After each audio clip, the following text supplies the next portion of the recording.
3.2 ኦሪጂን ኦፍ ሞደርን ሂውማን ስፔሺስ ሆሞ ሳፒያንስ 3.2.1 ኮስሞሎጂስ ቨርሰስ ኤቮሉሽናሪ ኤንድ ፓሊአንትሮፖሎጂካል ኤክስፕላኔሽንስ። የሰው ልጅ እዚህ ድረስ እንዴት ነው የደረሰው? በምን አይነት ሂደት ውስጥ በምን አይነት ለውጥ ውስጥ አልፎ ነው እዚህ የሰው ልጅ አሁን የምናየው አካልና አእምሮ የተለያዩ ቅርጾችን ይዞ የተገኘው የሚለው የአንትሮፖሎጂ ትልቅ ጥያቄ ነው። ይሄን ለመመለስ የተለያዩ ቅሪተ አካሎችን እንደ ማስረጃ በመውሰድ አንትሮፖሎጂ ባዮሎጂካል የሆኑ ኤክስፕላኔሽኖችን ያቀርባል ማለት ነው። መጀመሪያ የነበረው ኦርጋኒዝም ነው። እነዚህ ሲምፕል ኦርጋኒዝሞች በጊዜ ሂደት የተለያዩ ህይወት እንዲፈጠርባቸው ምክንያት ይሆናል። የኢቮሉሽነሪ ቲዮሪ ከግሪክ ሲቲ ስቴት አንስቶ እስከ 19ኛው ክፍለ ዘመን ድረስ እያደገ አሁን ባለበት ደረጃ ኢቮሉሽነሪ ቲዮሪ በሶፊስቲኬትድ በሆነ መንገድ የሰው ልጅ እንዴት እያደገ እንደመጣ ማስረዳት ይችላል ማለት ነው። የኢቮሉሽነሪ ቲዮሪ እንዲጠናከር ያደረጉት በርካታ ቦታዎች ላይ የተለያዩ ግኝቶች ወይም ደግሞ የተለያዩ ቅሪቶች መገኘታቸው ነው። የሪቮሉሽነሪ ቲዮሪ ደግሞ ይበልጥ ነው ተቀባይነት እያገኘ የመጣው በተለያዩ ፊልዶች ላይ የተለያዩ ውጤታማ የሆኑ ምርምሮችን መገኘታቸው ነው። የኢቮሉሽነሪ ቲዮሪ ዋናው ጥቅም ደግሞ በሚሰጠው ግልጋሎት ነው። የሚሰጠው ግልጋሎት ደግሞ ወጥ የሆነ ማብራሪያዎችን በተለያዩ ፊልዶች ላይ ሰጥቷል። የኢቮሉሽነሪ ቲዮሪ ምንድን ነው የሚለውን ከመተንተናችን በፊት ሳይንሳዊ በሆነ መንገድ ሌሎች የሰው ልጅ እንዴት ነው የመጣው የሚለውን የሚያብራሩትን እንመለከታለን።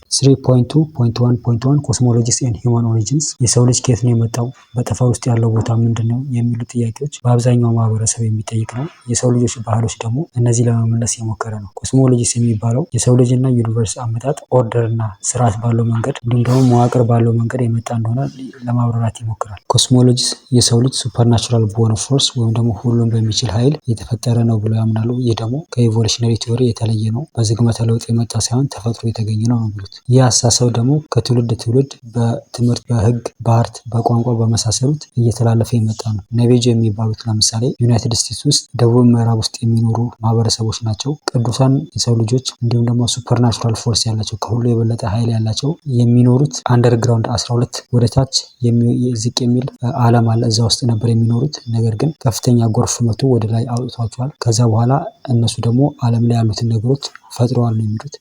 ቼንጂንግ ውማን የምትባል አማልክት ያለች እሷ 2 መንታዎችን ወልዳለች። የመጀመሪያው ሞኖስተር ስላየር ይባላል። ሌላኛው ደግሞ ቻይልድ ኦፍ ዘ ዋተር የሚባሉ ናቸው። እነዚህ ዓለምን ሼፕ ያደረጉ ናቸው ብለው ያምናሉ። የሰው ልጆች ደግሞ የተሰሩት ከበቆሎ ነው። ከነጭና ቢጫ በቆሎ ነው። ከዛ ዘር ተነስቶ ነው የሰው ልጅ የተሰራው ይላሉ። የታኦይዝም ትራዲሽን ደግሞ የሰው ልጆችና ሌሎችን ፍጡራኖች የተፈጠሩት በ2 ኃይላት ወይም ደግሞ በ2 ፎርሶች ነው። የመጀመሪያው ይን የምትባለው በሴት የምትወከለው ናት። ሌላኛው ደግሞ ያንግ የሚባለው የወንድ ነው። ይህ እነዚህ 2ቱ ኃይላት መንፈሳዊና ቁሳዊ ምንጮች ናቸው ለማንኛውም ነገር። ስለዚህ ሰውና ሌሎች ነገሮች እነሱ ናቸው የፈጠሯቸው ብለው ያምናሉ። ይህን የምትባለዋ ኔጌቲቭ ፓሲቭ እና የሴት ኃይል የያዘች ናት። እሷም ደግሞ የጨለማንና የቅዝቃዜን የፈጠረች እሷ ናት ተብሎ ይታመናል። ያንግ የሚባለው ደግሞ አክቲቭ እና ማስኩሊን ወይም ደግሞ የወንድና አክቲቭ የሆነ ፎርስን የሚወክል ነው። እሱም ደግሞ ሙቀትንና ብርሃንን የፈጠረ ነው። ስለዚህ በሁለቱም መስተጋበር ምክንያት በዓለም ላይ ያሉ የትኛውም ነገር የተፈጠረው በእነሱ ምክንያት ነው ብለው ያምናሉ። ከላይ ጠቀስናቸው 2 ምሳሌዎች በእያንዳንዱ ማህበረሰብ ሰው እንዴት መጣ፣ ተፈጥሮ እንዴት መጣ የሚለውን ለማብራራት የሚሞክሩ ናቸው። ዌስተርን ትራዲሽን ኦፍ ኦሪጂንስ። ምዕራባውያን የሰው ልጅ እንዴት ነው የመጣው የሚለውን የራሳቸውን አመለካከት አስቀምጠዋል። ለምሳሌ ግሪክ ውስጥ ቀደምት የሆነ አመለካከት ፕሮሜቴስ የሚባለው ጣዖት ሰዎችን ከውሃና ከመሬት ፈጠረ የሚል ነው። ሌላው ፓሪያ የሚባለው ጣዖት ዘውስ ላይ በወረወረው አለት ወንድና ሴት ከሱ ውስጥ ወጣ የሚል ነው። ነገር ግን ከዚህ አፈታሪካዊ ወይም ደግሞ ሜቴዎሎጂካል ከሆነ የሰው ልጆች አፈጣጠር ውጪ ባዮሎጂካል ኢቮሉሽን ወይም ደግሞ ስነ ህይወት ላይ መሰረት ያደረገ በዝግመት የመጣ እድገትን የሚያሳይ ደግሞ ታለስ ያስቀመጠ ነው። ይህም የሰው ልጅ ከውሃ ውስጥ ከሚኖር አሳ መሳይ ነገር ውስጥ በጊዜ ሂደት ወደ መሬት ወጥቶ ከዛ ደግሞ ወደ ተለያዩ ማማልስ እዋጥዎች የተቀየረና ወደ ሰው የተቀየረ ነው የሚል ነው። ሌላኛው ኮስሞሎጂካል ትራዲሽን የሆነው ባይብሊካል ወይም ደግሞ መጽሐፍ ቅዱሳዊ የሆነ የሰው ልጅን አፈጣጠር የሚያስረዳ ነው። ይህም የጁዳይዝም ባህል የሚያሳየው ነው። ይህም የሰው ልጅ በእግዚአብሔር እንደተፈጠረ እግዚአብሔር በ6ቱ ቀናቶች የተለያዩ ፍጥረታቶችን በመጨረሻም ሰውን እንደፈጠረ የሚያስረዳ ነው። መጀመሪያ እግዚአብሔር ሰማይና ምድርን ፈጠረ ብሎ የተለያዩ ፍጥረታቶችን ያስረዳል። ለምሳሌ ብርሃን እንደተፈጠረ፣ ገነት እንደተፈጠረ፣ መሬት እንደተፈጠረ፣ የተለያዩ አዝርቶችን እንደተፈጠሩ፣ ጨረቃ፣ ፀሐይ፣ ከዋክብት፣ ወፍ፣ አሳ፣ እንስሳቶች የመሳሰሉትን ከተፈጠሩ በኋላ ሰውም ተፈጥሯል። የመጀመሪያው ሰው አዳም ነው። ቀጥሎ ሔዋን መታለች። ስለዚህ የሰው ልጅ በዚህ አይነት መልኩ ተፈጥሯል የሚል ነው። ክርስትና ሲስፋፋ ይህንን በመውሰድ እንግዲህ የሰው ልጅን አፈጣጠር በዚህ አይነት መልኩ መጽሐፍ ቅዱሳዊ በሆነ መንገዱ ያስረዱታል። የሬኔሳንስ ፔሪድ ከመምጣቱ በፊት በአውሮፓ ውስጥ በዋናነት የሰው ልጅን አመጣጥ የሚያብራራው የጁዶ ክርስቲያኒቲ ካልቸር ነው። ወይም ደግሞ ዘፍጥረት ላይ የተጻፈው የሰው ልጅን እግዚአብሔር ፈጠረው የሚለው በዋናነት ተቀባይነት ነበረው ማለት ነው። ጊዜን በተመለከተ ጊዜ እንግዲህ ከፍጥረት ጋር አብሮ የመጣ ነው። ከዛ በፊት የለም። ስለዚህ ጊዜ የሚጀምረው የሰው ልጅ እና ሌሎች ተፈጥሮች ከመጡ በኋላ ቀጥታ የሆነ አንድ ወጥ የሆነ አመጣጥ የመጣ ነው። መሬት ራሷ ምን ያህል እድሜ ያላት የሚለው መጽሐፍ ቅዱስ በተገለጸው በተለያዩ ትውልዶች መሰረት አድርጎ ገስ ያደረገ ወይም ደግሞ የራሱ መላምት ያስቀመጠ ሰው አለ። ይህ ሰው አርኪቢሾፕ ጃሜስ አሸር የሚባለው አየርላንዳዊ ነው። በአርኪቢሾፕ አሸር አማካኝነት እንደተተነበየው መጽሐፍ ቅዱስ የተለያዩ ጀኔሬሽኖች አሉ። በእነዚህ ጀኔሬሽኖች የሚመጣው የተለያየ ቁጥር አለ። ይህን ቁጥር መሰረት አድርጎ ካልኩሌት አድርጎ አሁን ያለንበት ዩኒቨርስ 4004 ቢፎር ክራይስት እንደተፈጠረ ይናገራል። እንዲሁም ደግሞ ዩኒቨርስ 6000 ዓመት እድሜ ያላት ብሎ ነው የተነበየው። የሰው ልጅና እዛ ውስጥ ያሉ የተለያዩ ፍጥረታቶች ፊክስድ ናቸው። ይህም ማለት ምንድነው? አንድ ጊዜ ተፈጥረው ቁጭ ያሉ ናቸው እንጂ ኢቮልቭ የሚያደርጉ አይደሉም። ስለዚህ ከዛ ውስጥ ደግሞ የወጣ የተለየ ፍጥረት የለም። እግዚአብሔር ሁሉን ለቦታውና ለሁኔታው አመቻችቶ አንድ ጊዜ ነው የፈጠረው የሚል ነው። ይህ ደግሞ ሳይንቲስቶችን ኢንፍሉዌንስ አድርጓቸዋል። 3.1.2 ኢቮሉሽናሪ ኤንድ ፓሊአንትሮፖሎጂካል ፐርስፔክቲቭ ኦን ሂውማን ኦሪጂን። አንትሮፖሎጂ አሁን ላይ ፎከስ የሚያደርገው ወይም ትኩረት የሚሰጠው ኮስሞሎጂካል ኤክስፕላኔሽን ላይ ሳይሆን ኢቮሉሽናሪ ቲዮሪ ላይ ነው። ይህም የሰው ልጅ ተፈጠረ ሳይሆን በጊዜ ሂደት እያደገ ከትንሽ ወደ ትልቅ እየተለወጠ መጣ የሚለው ነው። ኢቮሉሽነሪ ቲዮሪ 3 ነገሮችን ማሟላት አለበት። የመጀመሪያው ሪፕሊኬሽን ነው። ሪፕሊኬሽን የምንለው መተካት ነው። እያንዳንዱ ዘር የራሱ የሆነ ዝርያ ያለው እሱን እየተካ ይሄዳል። ሁለተኛው ቫሪዬሽን ነው። ቫሪዬሽን የምንለው አንደኛው ዘር ከሌላኛው ዘር አንድ አይነት አይደለም። አካባቢውን፣ ሁኔታውን፣ ጊዜውን እየመሰለ እየተቀያየረ ነው የሚመጣው። ሶስተኛው ሰሌክሽን ነው። ሰሌክሽን የምንለው ደግሞ አካባቢውን፣ ችግሩን የመሳሰሉ ነገሮችን መሰረት በማድረግ ጥሩ የሚባለው ዘር ተመርጦ ይቀጥላል ማለት ነው። የኢቮሉሽነሪ ቲዮሪ መሰረት የሚያደርገው ሳይንሳዊ ትንታኔ ላይ ነው። እንዲሁም ደግሞ የተለያዩ ግኝቶች ላይ ነው። ይህ ደግሞ ከተለያዩ የሳይንስ የናቹራል ሳይንስ ተመራማሪዎች የሚገኝ ነው። ከነዚህ መካከል በዋናነት ቻርልስ ዳርዊን የሚቆጠር ነው። ቻርልስ ዳርዊን ከ1809 እስከ 1882 የኖረ የብሪቲሽ ናቹራል ሳይንስ ወይም የተፈጥሮ ሳይንስ ተመራማሪ ነው። ቻርልስ ዳርዊን በናቹራል ሴሌክሽን እንዲሁም ደግሞ ሰርቫይቫል ኦፍ ዘ ፊተስት ሀሳብ የሚታወቅ ነው። የቻርልስ ዳርዊን ሀሳብ ወይም ደግሞ የኢቮሉሽነሪ ቲዮሪ ሀሳብ የሰው ልጅ እንደ ሌሎች እንስሳቶች ነው። ይህም በዝግመተ ለውጥ እያደገ አሁን የደረሰበት ላይ ደርሷል የሚል ነው። ይህ ደግሞ ከሌሎች የሰው ልጅ አመጣጥን ከሚተነትኑት የተለየ ነው። ለምሳሌ ኮስሞሎጂካል ኤክስፕላኔሽን የሚለው የሰው ልጅ የተፈጠረው በእግዚአብሔር ነው። ስለዚህ በጊዜ ሂደት እያደገ የመጣ አይደለም። ከፍጡራኖች ሁሉ ደግሞ የሰው ልጅ በጣም የተለየና ትልቅ ቦታ ያለው ነው የሚል ነው። ኢቮሉሽናሪ ቲዮሪ ግን ይህን የሚጻረር ነው። በዳርዊን ጊዜ ስለ ዝግመተ ለውጥ የተለያዩ ጥያቄዎችን መጠየቅ በሃይማኖት ተጽዕኖ ምክንያት አይቻልም ነበረ። ነገር ግን ዳርዊን ስለ ዝግመተ ለውጥ ከጻፈ በኋላ እንደ መሰረቱ ሆኖ የተለያዩ ጸሐፊዎች ከሱ በኋላ እየጻፉ መጥተዋል። አሁን ያሉ አንትሮፖሎጂስቶች ስለ ዲኤንኤ እንዲሁም ደግሞ ስለ ኢቮሉሽናሪ ቲዮሪ ዋና ትኩረታቸው ነው። ሰዎች እንደ ሌሎች እንስሳቶች ሁሉ የሚፈጠር የሚያድግ ፍጡር እንደሆነ እንጂ አንድ ጊዜ የተፈጠረ እንዳልሆነ ፎከስ አድርገው ያብራራሉ። አሁን ላይ ያሉ አንትሮፖሎጂስቶች የተለያዩ ጥያቄዎችን ይጠይቃሉ። የሰው ልጅ እንዴት ነው የተፈጠረውን የሚለውን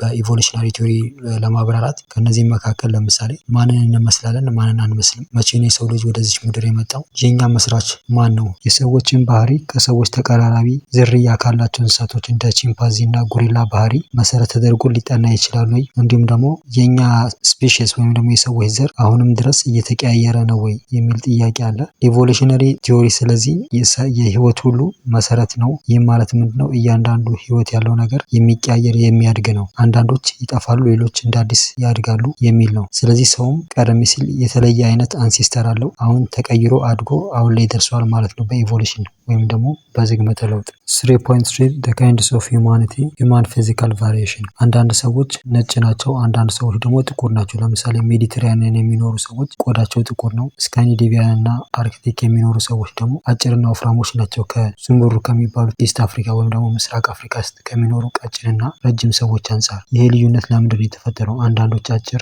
ሌሎች ደግሞ ረጅም፣ አንዳንዱ ጥቁር፣ ሌላው ነጭ ለምንድን ነው የሚሆነው ቢባል የአዳፕቴሽን ጉዳይ ነው። ሰዎች የሚኖሩበትን አካባቢ አዳፕት አድርገው ለዛ ግብረ መልስ ይሰጣል ሰውነታቸው። ስለዚህ አዳፕቴሽን መሰረታዊ ነው ማለት ነው። 3.3.1 ሬሻል ታይፕስ አንትሮፖሎጂካል ፐርስፔክቲቭ። ሰዎች እንግዲህ ሁሉም አንድ አይነት አይደሉም። አንዳንዶቹ ጥቁር ናቸው፣ ሌሎቹ ነጣ ያሉ ናቸው። ይህ ደግሞ አንዱ ዘር ከሌላው ዘር እንዲለያይ አድርጎታል። በቀለሙ፣ በርዝመቱ፣ በማጠሩ፣ በመፎር፣ በመክሳት በመሳሰሉት ጉዳይ። ስለዚህ ሬስ ወይም ደግሞ ዘር አንዱ ከሌላው የሰው ልጅ ራሱን የሚለያይበት ነው። ይህ ደግሞ ኔጌቲቭ ኮንሲኩዌንስ ወይም ደግሞ ጥሩ ያልሆነ ውጤቶችንም ይዞ የመጣ ነው በሰው ልጆች ላይ። ከባዮሎጂ ከባዮሎጂ ወይ ደግሞ ከስነ ህይወት አንጻር ሬስ የምንለው ወይ ዘር የምንለው ተመሳሳይ የሆኑ ዝርያ ያላቸው ህይወት ያላቸው ነገሮች ማለታችን ነው። እነዚህም ተመሳሳይ ውጫዊ ጠባይ ያላቸው ውጫዊ ጠባይ ወይም ሲሚላር ፊዚካል አፒራንስ አትሪቢዩት ስንል ርዝመት ሊሆን ይችላል፣ ማጠር ወይም መወፈር፣ መቅጠን የመሳሰሉትን እንዲሁም ደግሞ የሚኖርበትን ተመሳሳይ አካባቢን የሚወክል ነው። እያንዳንዱ ዘር እንግዲህ በውስጡ እሱን የሚተኩ የተለያዩ ዘሮች አሉ።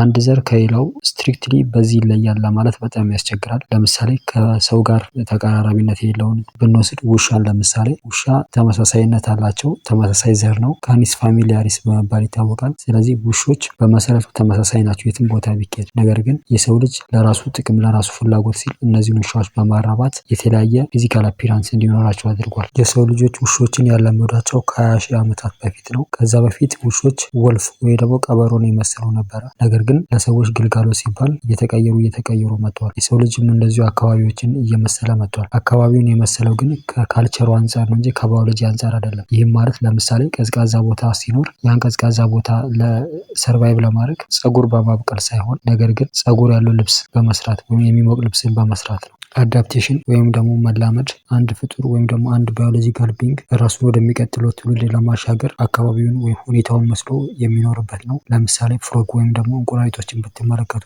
ካሞፍላጅድ ስኪን አላቸው ወይ ደግሞ ራሳቸውን ከአደጋ የሚሸፍኑበት ቆዳ አላቸው። ስለዚህ ይህ ቆዳ በአሳ እንዳይበሉ ያደርጋቸዋል። ይህ ማለት በዚህ ችግር ውስጥ በማለፍ ወደሚቀጥለው የራሳቸው ዘር ያልፋሉ። ስለዚህ ይሄ የዚህ አይነት ስኪን ያላቸው የዚህ አይነት ካሞፍላጅድ ስኪን የሆኑ ፍሮጎች ወደሚቀጥለው ትውልድ ያስተላለፋቸውን ባህሪ በዘራቸው ውስጥ ይዘው እንዲቀጥሉ ያደርጋቸዋል። የሰው ልጅ ግን በአብዛኛው ኢንቫይሮንመንትን አዳፕት ያደርገው በካልቸር ነው። በካልቸር ሲባል ቀዝቃዛ አካባቢዎች ላይ ልብስ በመልበስ ሊሆን ይችላል፣ ወይም ደግሞ የተለያዩ እንስሳቶችን አድኖ በመብላት ሊሆን ይችላል። ነገር ግን ውጫዊ የሆኑ አዳፕቴሽንም አላቸው። ለምሳሌ ቆዳቸው ጥቁር የሆኑ ብንመለከታቸው በቀላሉ ኢንቫይሮንመንቱን አዳፕት ለማድረግ ዴቨሎፕ ያደረጉት ነው። ጥቁር ቆዳ ያላቸው ሰዎች አፍሪካ ውስጥ እና ኤዥያ ውስጥ የሚኖሩ ትሮፒክ ዞን የሚኖሩ ሰዎች ናቸው። እኚህ ሰዎች ለዛ አካባቢ ተስማሚ የሆነ ቆዳ አላቸው፣ ጥቁር ቆዳ ማለት ነው።